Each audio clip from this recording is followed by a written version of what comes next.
안녕하세요. 2년 전에 있었던 사연을 들고 찾아온 건 어제 우연히 전 남편을 길에서 마주쳤기 때문이에요. 얼굴이 참 딱하게 되었더라고요. 남편과는 지인을 통해 만났습니다. 남편은 자영업자였고 저는 평범한 직장인이었지요. 1년간 연애했고 별탈 없이 결혼까지 하게 되었습니다. 결혼 당시만 하더라도 남편하고 사이는 좋았어요. 그러다 사이가 틀어진 건 친정어머니가 사고를 당하시면서입니다. 자기 부모 안 불쌍한 자식이 어디 있겠습니까만 저희 어머니 정말 고생 많이 하셨거든요.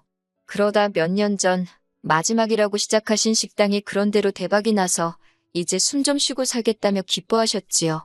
딸도 시집 보냈겠다. 노후 준비도 다 되어 있겠다. 이제 아무 걱정이 없으시다면서요. 그런 어머니께 여행이라도 다니시는 건 어떻겠냐고 권한 건 바로 저였습니다. 어머니의 연세가 70이 넘은 상황이었기에 직접 운전을 하시는 것보다는 관광버스로 여행을 다니시는 게 좋겠다고 한 것도 저였어요. 그래서 어머니가 탄 관광버스가 전복되었다는 이야기를 들었을 땐 이 모든 게 제 잘못인 것 같아 미쳐버릴 것 같대요. 사람들은 그래도 죽지 않고 살아계신 게 어디냐며 저를 위로했지만 어머니는 예전의 모습으로 돌아오지 못하셨습니다. 뇌에 큰 충격을 받아서 치매 증상을 보이기 시작하셨거든요. 그리고 그 진행 속도는 제가 예상한 것보다 훨씬 빠르더군요. 딸인 저를 제외하곤 그 누구 하나 제대로 알아보지 못하셨으니까요. 하루가 다르게 나빠져가는 어머니를 지켜보는 건 너무나 고통스러웠고 저는 남편과 상의 끝에 어머니를 집으로 모셔야겠다고 생각했지요. 하지만 흔쾌히까지는 아니더라도 이해해줄 거라 믿었던 남편이 보인 반응은 차갑기 그지없었습니다. 제가 어머니를 모시고 오고 싶다 하니 생각하는 척도 하지 않고 단칼에 싫다고 거절을 하더라고요. 당황한 제가 뭐가 왜 싫은 거냐고 이유를 말해달라 했습니다. 내가 당신 불편하지 않게 최대한 조심하겠다 하니 남편이 한다는 소리가 불편할 것 같답니다. 저는 다시 한번 뭐가 그렇게 불편할 것 같냐고 물었고 남편 입에서 나온 말은 충격적이었어요. 우리가 아직 신혼부부인데 장모님이 와 계시면 아이는 언제 만드냐입니다. 황당해서 제가 지금 어머니가 저 상황인데 애를 만들자는 게 무슨 소리냐고 나더러 지금 임신이라도 하라는 거냐니까 꼭 애는 안 갖더라도 부부 생활은 해야 하는 거 아니냐입니다. 결혼 전부터 그런 쪽으로 왕성한 사람인 건 알았지만 그래도 할 때 말 때를 분간 못하는 천치인 줄은 전혀 몰랐기에 깜짝 놀랐어요. 저는 남편에게 그런 건 나중에 해도 되지 않냐. 지금 나는 어머니가 제일 중요하다 하니까 그러면 아예 부부관계를 안 하겠다는 거냐며 저더러 아내로서 직무유기랍니다. 제가 어이가 없어서 남편을 가만히 쳐다보니 자기가 뭐 틀린 말이라도 했냐며 오히려 어깃장을 놓는데 솔직히 순간 저게 짐승인가 싶더라니까요.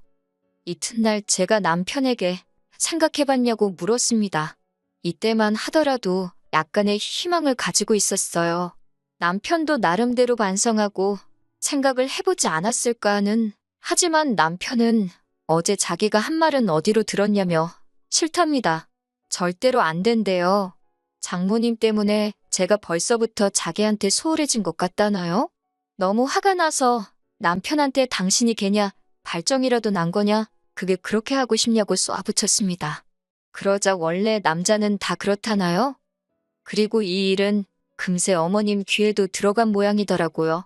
가뜩이나 심란해 죽겠는데 전화를 걸어오신 어머님이 대뜸한다는 소리가 요새 요양원이 그렇게 잘 돼 있다면서 저더러 걱정할 거 하나 없다 하시대요. 괜히 선무당이 사람 잡는 법이라며 제가 어머니를 돌보는 것보다 요양원에 맡기는 편이 훨씬 나을 거라고 거기 있는 선생님들이 훨씬 훌륭하다고요. 듣다 못한 제가 그러면 어머님이 나중에 아프셔도 요양원으로 모실 거냐고 물었습니다. 그러자 어머님께선 당황하신 목소리로 그건 또 그때 상황 봐서 정해야 하지 않겠냐고 그러셨어요. 제가 지금은 무슨 상황인데 저희 어머니를 자꾸 요양원에 모시라 하시는 거냐니까 아니 네 남편이 불편하다는데 뭐가 그렇게 말이 많냐고요. 그러면서 하신다는 소리가 집에 아픈 사람이 들어와 있으면 재수도 없고 어쩌고 저쩌고 그리고 이제 저는 친정어머니 딸이 아니라 시어머니의 며느리고 남편의 아내랍니다. 최씨 집안으로 시집을 왔으니 최 씨 집안 사람을 먼저 챙겨야 한다나요? 그리고 당신도 기다릴 만큼 기다렸다며 빨리 손주를 안고 싶다고. 솔직히 남편이나 시어머니나 둘 다 똑같구나 싶어서 상대하기도 싫더군요. 결론부터 말하자면 저는 결국 남편도 시어머니도 설득하지 못했습니다. 대신 친정어머니를 저희 집에서 20분 거리에 있는 요양원으로 모시고 왔어요. 진작에 이쪽으로 모시지 않았던 건 자꾸 장소를 옮기는 게 한자인 친정어머니한테 무리가 될 수 있다고 들었고 곧 저희 집에서 모실 수 있을 거라고 믿었으니까요. 아무튼 그래도 집 근처로 모시고 오니 마음이 한결 가벼워졌습니다. 이후로 저는 퇴근 후 매일같이 요양원에 들려 1시간씩 어머니와 시간을 보냈어요. 남편은 제가 집안 살림을 소홀히 한다는 둥, 바람난 여편네랑 다를 게 없다는 둥 온갖 폭언을 일삼았지만 걔가 짖는구나 하고 무시해버렸지요. 솔직히 말하면 처음에는 막말을 퍼붓는 남편이 믿고 야속하고 그랬는데 그것도 나중엔 뒤꿈치에 굳은 살처럼 익숙해졌는지 별 생각이 없어지더라고요. 그냥 또 저러는구나, 또 떠드는구나, 대수롭지 않게 여기게 되더라니까요. 한편 병간호라는 게 사실 마음만으로 되는 건 아니잖아요. 어머니의 요양원 생활이 시작되고 처음 1년은 제가 개인적으로 비상금 용도로 모아놓은 돈으로 충당을 했어요. 그런데 생각보다 요양원 생활이 길어지니까 슬슬 쪼들리기 시작했지요. 더는 방법이 없다 싶어서 고민하던 중 어머니의 재산을 처분해서 충당하면 어떻겠냐는 누군가의 조언을 듣게 되었습니다. 하지만 막상 알아보니 그것도 사정이 여의치가 않더라고요. 일단은 성년후견인이 되어야 했고 짧아도 6개월은 걸린다는 전문가의 말에 한숨부터 나오대요. 왜 진작에 알아보지 않았냐는 전문가의 질문에 제 자신이 한심하고 갑갑하고 결국 저는 정말 내키지는 않았지만 성년후견인 지정까지만 버티자는 심정으로 남편에게 500만 원을 빌려달라 했습니다. 하지만 남편은 지난번과 마찬가지로 조금의 고민도 없이 없다는 한마디로 제 부탁을 묵살해버리더라고요. 제가 그러지 말고 빌려달라고 후견인 지정만 되면 바로 돌려주겠다 하니 그러다 지정이 안 되면 어쩌냐며 그리고는 한다는 소리가 부부관계도 안 하는데 우리가 부부가 맞냐입니다. 자기가 마누라가 있긴 한 거냐며 이건 뭐 총각대만도 못하다나요? 저더러 뻔뻔하다며 자기한테 돈 맡겨놨냐고 빈정거리대요. 이런 말까지 들으니 저도 이러면서까지 결혼 생활을 유지하는 게 맞나 싶더라고요. 치사하고 더럽고 수치스럽고 결국 그날 밤 남편에게 이혼하자 했습니다. 그러자 남편이 저를 바라보더니 이것 보라고 돈이 급한 게 아닌가 보다며 저더러 서류를 준비해 오래요. 이혼해주겠다고요. 하지만 바로 남편에게 이혼 서류를 들이밀지는 못했어요. 물론 마음 같아선 당장이라도 이혼을 진행하고 싶었지만 성년후견인인지 뭔지 그것도 진행을 시작한 상황이었고 그 와중에 어머니의 건강은 급격히 나빠지고 있었으니 정신이 정말 하나도 없었거든요.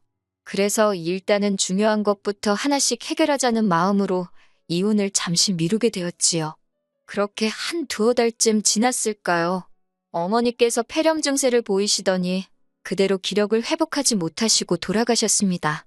다른 사람들은 치매에 걸려도 10년이고 20년이고 산다던데 왜 친정어머니는 그 몇 년도 버티지 못하시고 서둘러 떠나신 건지 하염없이 며칠을 눈물로 보냈습니다.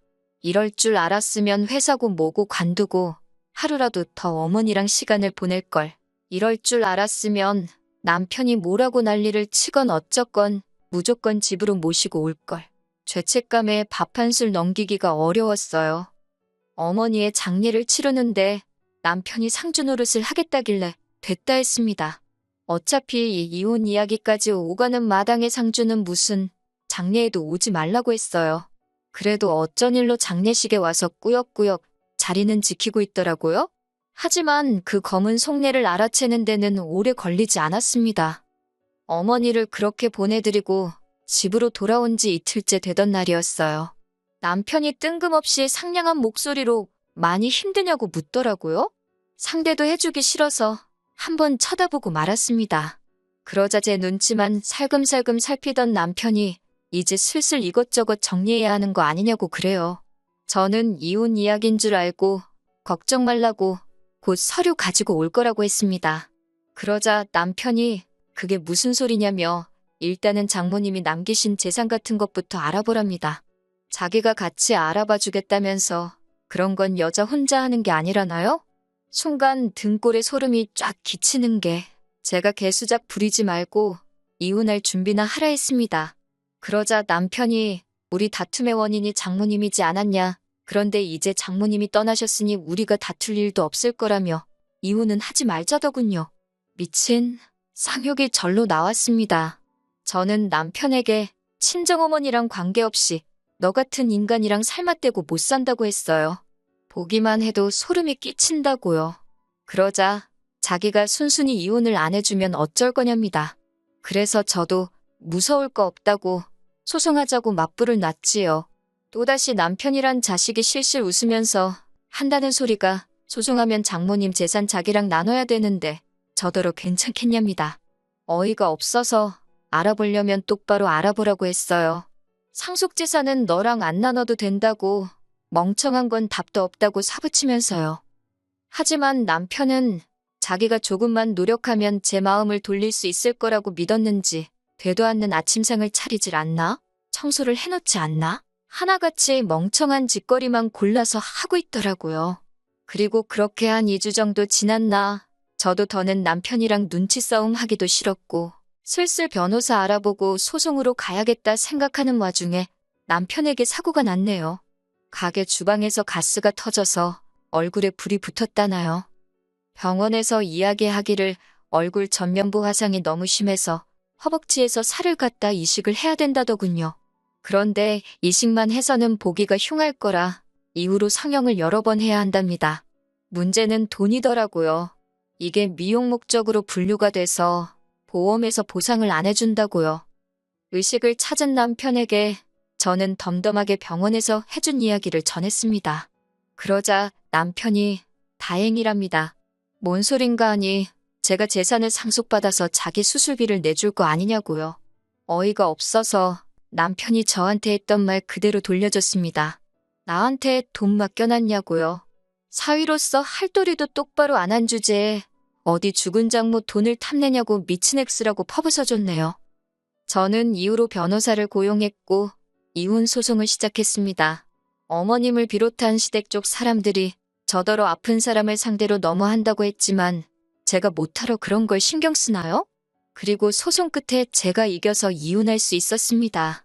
그쪽에서는 제가 아픈 남편을 내버린다는 식으로 나왔지만 그 전에 남편이 먼저 아픈 장모를 모른 척하고 잠자리로 아내인 저를 협박한 게 더 크게 작용한 모양이더라고요. 지금이야 혼자인 생활에 익숙해졌지만 사실 당시에는 어머니 돌아가시고 얼마 지나지 않아 이혼하고 혼자 감당하기에 쉽지 않았던 게 사실이에요. 그래도 지금은 모든 것이 제자리를 찾아가는 중입니다. 저는 얼마 전 좀 더 나은 조건으로 이직에도 성공했고요. 주말에는 어머니를 찾아갈 생각이에요. 어머니께서도 어디선가 이런 저를 지켜보고 응원해 주시고 계시겠지요?